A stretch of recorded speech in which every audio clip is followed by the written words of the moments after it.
అల్పపీడనం ఏర్పడిందని దీని ప్రభావంతో 3 రోజుల పాటు ఏపీలో వర్షాలు కురుస్తాయని వాతావరణ కేంద్రం తెలిపింది. కోస్తా రాయలసీమలో భారీ వర్షాలు కురుస్తాయని హెచ్చరించింది. 5 జిల్లాలకు ఆరెంజ్, 2 జిల్లాలకు ఎల్లో అలర్ట్ జారీ చేసింది. అనకాపల్లి, కాకినాడ, ఏలూరు, ఎన్టీఆర్, తూర్పుగోదావరి జిల్లాల్లో భారీ నుంచి అతి భారీ వర్షాలు పడతాయని హెచ్చరించింది. అటు కర్నూలు, నంద్యాల జిల్లాలకు భారీ వర్ష సూచన చేసింది. మిగిలిన జిల్లాల్లో మోస్తరు నుంచి భారీ వర్షాలు కురిసే అవకాశం ఉందని స్పష్టం చేసింది. గంటకు 60 కిలోమీటర్ల వేగంతో ఈదురుగాలులు వీస్తాయని తెలిపింది. భారీ వర్షాలు, ఈదురుగాలుల నేపథ్యంలో ప్రజలు అప్రమత్తంగా ఉండాలని వాతావరణ కేంద్రం సూచించింది.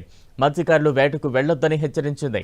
బంగాళాఖాతంలో ఏర్పడిన అల్పపీడన ప్రభావంతో ఏపీలో వర్షాలు కురుస్తాయని వాతావరణ అధికారులు తెలిపారు.